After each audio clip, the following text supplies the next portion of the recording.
I Am Alive, a survival horror game, without any horror by the way, set in a world destroyed by something called the Event, which basically was a bunch of earthquakes. This title has a story behind it actually. Development began in 2003 by a studio called Darkworks. It accelerated in 2005, and 3 years later it was taken over by Ubisoft Shanghai. I remember the first teaser. Earthquakes destroyed Chicago or whatever city it was. There was a scene where a guy is being chased by others and he gets cornered.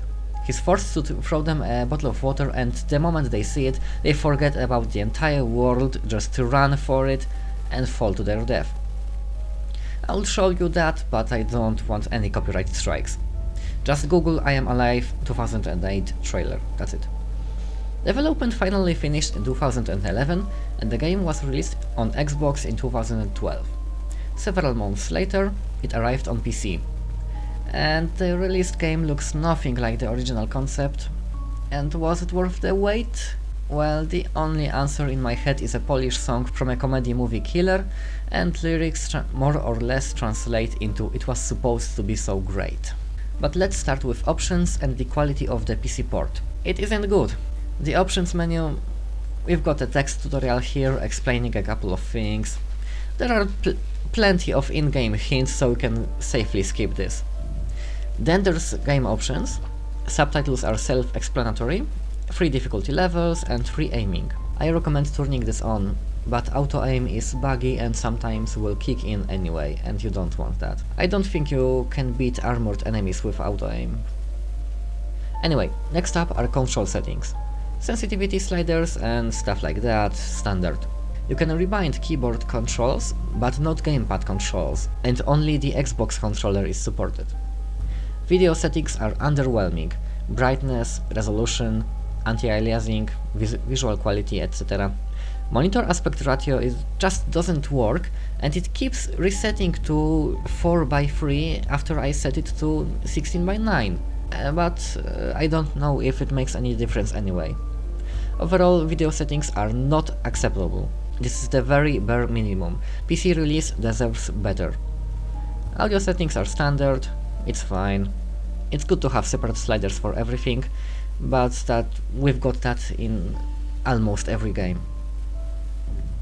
The problem here is that the game often refuses to save settings, and sometimes will even reset them. While you can rebind keyboard controls, the game doesn't work well with mouse and keyboard at all. In fact, in some cases it's almost unplayable. And a fun fact, the gamepad doesn't work in main menu. Why? I don't know. And saves are a problem as well. The save system. You can't replay any of the episodes without damaging your save file.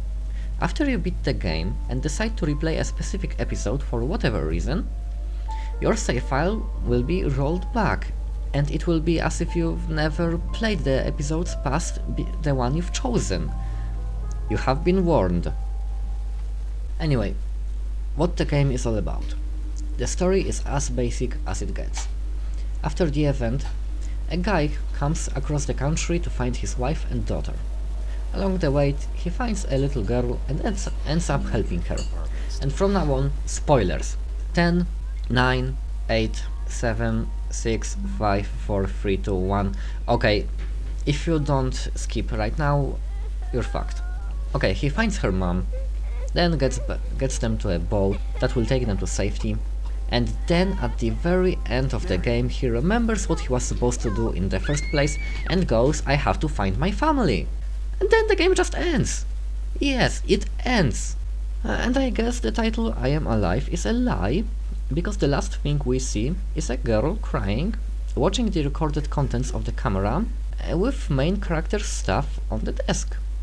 It's actually morbidly depressing. Okay, end of spoilers, you can listen now. And frankly, I couldn't care less about the storyline. It's cliché and it's boring. The writing is not that good. Characters are flat and voice acting is average at best. The only characters I remember are Henry and May, and only because their names were called often. I don't even remember the main character's name. I really dislike how they handled the cutscenes either.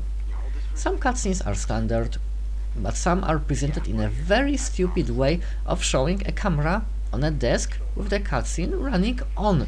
As a result, 89% of the screen is wasted, and we are forced to watch a tiny box that is only 11% of the screen.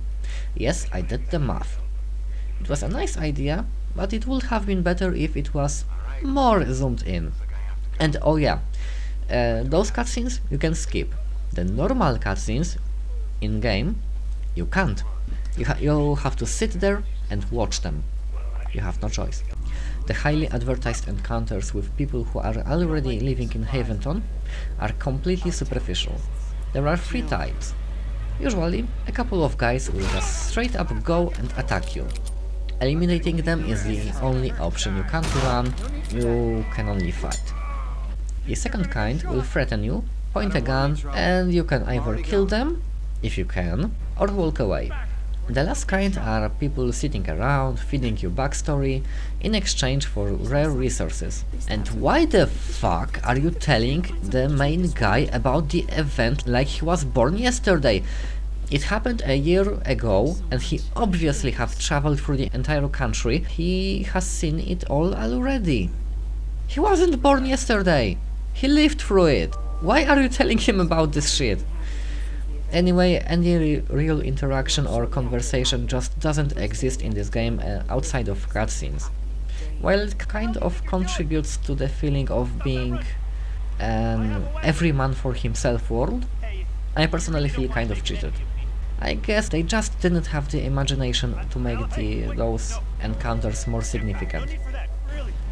And the world doesn't look great either. First of all, if the map is anything to go by, this city is only a bit bigger than the old city in Krakow. But it feels like it was the center of Manhattan copy-pasted into the middle of nowhere. Almost every building is a goddamn skyscraper. Why? Second of all, it looks like just any other ruined city, except a lot of it is still intact. There is very little variety in this semi-open world. It's either ruins or a neglected underground. Speaking of looking, let's talk about graphics. They do not look good. You know how people always complained that so many games were shades of brown? I Am Alive is almost exclusively shades of grey, and there's not even enough to write a book. The main character has some red cloth on his hand, some items from your backpack are colorful, fire is fire, and then there's one cutscene where everything suddenly looks normal for a moment. But besides that, everything is grey, grey, grey, and brown. Texture resolution sucks. Just look at this piece of shit. Look! I can count the freaking pixels. Lighting is nice, but it's the only thing that looks nice. Everything else looks like it was from a game released in 2006. Facial animations are bad, and often even non-existent. Animation in general looks derpy. There are some good animations, but it's a very mixed bag and there are few and far between. Draw distance is fairly low, which results in a fairly bad pop-in of various objects, especially the ones you can pick up. And even with anti-aliasing, everything looks edgy and square-ish. What makes it worse? There is a grey-grain film blur filter, all kinds of filters all over the screen. It looks horrible and you can't turn it off. I bet it's an attempt to cover the bad graphics, but Jesus Christ, it limits the effective visibility to around 25 meters. Everything past that is just too blurred to recognize, and it's infuriating when you are trying to figure out which way to go, so you don't end up having to go back. Because of that, you can forget about sniping with the bow, and in the dust, effective visibility is around 10 meters. They most likely tried to copy Mass Effect 1 after it came out, and they failed miserably. This does not look good. Not at all. I Am Alive obviously lacks polish on most of its components, and graphics are a prime example. Considering how the game looks, the performance is barely acceptable. Between 40 and 50 frames per second on my rig. Not impressive. So let's talk about gameplay. The game features a semi-open world, something you will be familiar with if you played games like Arkham Asylum, but it's kind of restrictive. While you can climb like a monkey, you can't go anywhere, and you will often get a pop-up saying you are going the wrong way, or a big box that will remind you of your current objective. There are no side quests except for helping the victims, so any exploration is limited to scavenging for resources and not anything worthwhile. Even normal movement is restricted. You can't jump at will, only while climbing, and you can't even drop off high ledges. The main guy will just say, "No way I can drop that high," and keep holding on. You can't even walk off a cliff. You also can't touch water. But maybe it's for the best, considering how the controls are, it has to be for the best. As I've mentioned before, the game doesn't work well with keyboard and mouse. Even the gamepad controls are clunky and don't feel very natural. This shows during climbing sequences, as you can see on the screen. It especially hurts here, since in the most climbing sequences, mistakes mean death. Why? Because of stamina. This is the main game mechanic. Your stamina and strength are both finite resources you have to carefully use. Most actions you perform, as climbing, jumping, running, breathing in the dust, it all uses up stamina, and if you run out, you go into a critical mode called extreme effort. Then actions will burn your stamina capacity, and it will burn permanently. If you run out of that as well, you will fall to your death. Stamina runs out rather fast too, but recovers nearly instantly when you stand on your legs, which is kind of strange. Capacity can be restored by using certain items like bottles of water, fresh food, etc, etc. You can also restore stamina while burning it by using items or using climbing equipment to rest. The weird thing is that you can just pop a soda can or eat meat while hanging over a chasm. I don't know how does that work, but you can. Walking around in the dust cloud also depletes your stamina, which is fairly annoying considering the entire hub area, with the exception of rooftops, is covered in a dust cloud. That apparently ignores gravity. Guys, event happened a year ago. Dust would settle on the ground after a few days tops. It's not gas. It succumbs to gravity. It will fall. Anyway, you get a gas mask later that will magically appear on your face whenever you enter a dust cloud. Long story short, the standard game mechanics are reinforced with the stamina system, and the result is quite fun when it works properly. But it doesn't, because it's kind of buggy. Even with a gamepad, the main character doesn't always do what you want. Sometimes you will even clip through the platform, like here. You have to get past this jump 3 times during the game, and every time I was under 35 frames per second, I would clip through the platform and fall to my death. Fortunately, it doesn't happen often enough to be a big problem. The stamina system is a very nice idea, but I feel like they didn't go far enough with it. It should burn permanently and recharge not immediately after you stand on your 2 legs, but after a longer rest. Exhaustion and fatigue should be real aspects of the game to force using items and managing resources more. As things are, I easily gathered a huge backpack of food and supplies. But even with that in mind, you have to be careful with using the items.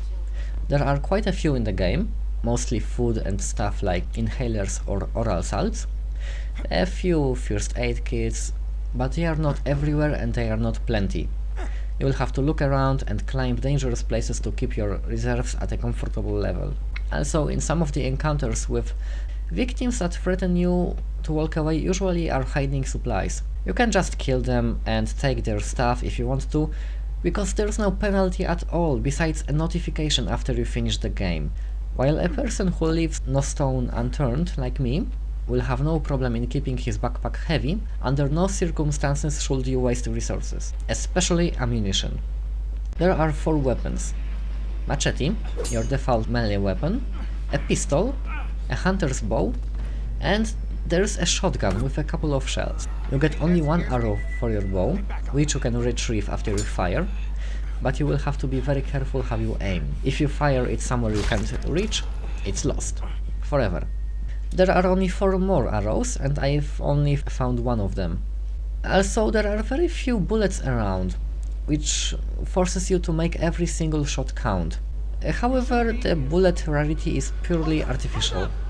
There are plenty of enemies that use guns, but they will drop no more than 1 bullet each. Hell, if you saved up 3 bullets, they will start dropping empty guns. I've had a guy shoot me 4 times, and later, when I reloaded the game and killed him before he could draw his gun, he dropped an empty clip. However, when I killed him when I had only 2 bullets left, I got a bullet. This is bullshit! This is made worse by the fact that fighting mechanics are garbage. Can you imagine that you can't slash your machete at will? The game has to let you do it. The entire game I've only once managed to wave a machete at someone I wasn't holding at gunpoint or at close range. Because the game has to decide you can perform the QTE of slashing someone with a machete. Why? Anyway, even if you slash someone, they instantly block you and you have to win a quick time event struggle. It takes a while and you can be stabbed at any time and interrupted by another enemy, so that basically limits the usefulness of the machete to killing the very last enemy. And you think it works in narrow corridors? No, it won't. Enemies will just clip through each other and stab you anyway. And what if they don't have a machete? Well, then they have a gun and they will kill you in one shot regardless of how much health and armor you have on you, which frankly is a very stupid idea. Another melee attack is a surprise kill. If you don't have a weapon in your hand, the enemies will approach carelessly to push you around. You can use that to surprise them and slash their throat, and then deal with the others. Meanwhile, ranged weapons handle really badly. And by the way, how come every enemy has a fucking machete? Or that one specific pistol everyone uses? There are no improvised weapons at all, no enemy variety, everyone is almost the same, which isn't something expected in a game full of surviving savage gang members. Fighting mechanics depend on one thing and one thing only: holding people at gunpoint. I admit, this part is pretty good, it's very tense. You see, enemies have no idea if you have bullets or not, and they want to live. You hold them at gunpoint, they will stay away. You can yell at them to get back, and kick them off the ledge or into a fire, or just get close enough to clash your machetes safely. However, you can't just keep it up. After a while, they will call your bluff and charge at you. Until you shoot one, they will keep charging. If you accidentally press a trigger of an empty gun, they will notice and you are fucked. Also, armored enemies will just keep walking at you even at gunpoint, and the only way to deal with them is a shot to the head. And by the way, not the neck. The neck is not protected, but apparently it doesn't kill them, so keep that in mind. All enemies have a different amount of courage. If you kill the tough guy first, others can surrender. However, as cool as this sounds, there are flaws in the system. Enemies with guns will just shoot you as soon as they see you have a weapon, so you have to let them approach and surprise them. If there are more enemies with guns, you have to get clever. Another weird thing is that when they call your bluff, you shoot and miss, they will ignore it. And last but not least, they don't react to the bow at all. They ignore it completely. And you would think it is a stealthy weapon, but it isn't. There is no difference between using a gun and a bow, except the fact you have to draw the bow. Anyway, the worst problem is that the threat, kick and slash actions are all tied to one button. And whose fucking idea was that? I've ended up in a machete clash by accident more times than I can count, just to get stabbed by another enemy I was threatening with a gun to kick off a cliff. Very often the kicking pop-up won't show up at all, and you will end up either pressing X and nothing happening, or end up in a clash just to get stabbed. This is a much bigger problem than it sounds, as shown in this video for the past few minutes. What's fun is that there is friendly fire among enemies. They sometimes end up running into someone's bullet and take the hit. It's very amusing. And as I've said, fighting is very tense and the idea behind it is great. It's really awesome. but this system is badly executed and works as intended only sometimes. The fact that climbing is buggy and fighting is frustrating is made worse by the checkpoint system. Checkpoints are kind of rare, 10 to 20 minutes apart, and very often there are areas when you have to get through multiple fights, which is more difficult than it sounds. You can't save at will, and there even are areas where you upwards of 40 minutes of scavenging can go to hell because of one fucking buggy jump. Plus, the bad fighting system can make you die over and over and over due to the game dicking you in the face. I Am Alive features a retry system, something which is absurd. Retries are items you get a couple of, and they act as coins in an arcade. Every time you reload the checkpoint, a retry is used. If you run out, you have to start over the entire goddamn episode. Leaving the game also forces you to restart the episode. I have lost over 40 fucking minutes at a time on a really frustrating boat because I had to leave for a moment. Beginning of an episode is usually indicated by a black screen with the number of retries on it, but checkpoints are not indicated at all, so you have no idea when you will end up if you die. Well, since there is audio in the game, I will mention it really quickly. Soundtrack is nearly not existent, and what is there is your standard Ruined City stuff. Other sounds are nothing special, except that one annoying scare music. Every time you start running out of stamina, this piece of crap will play. Every time you dare to run somewhere, just listen. Just listen to this annoying sound.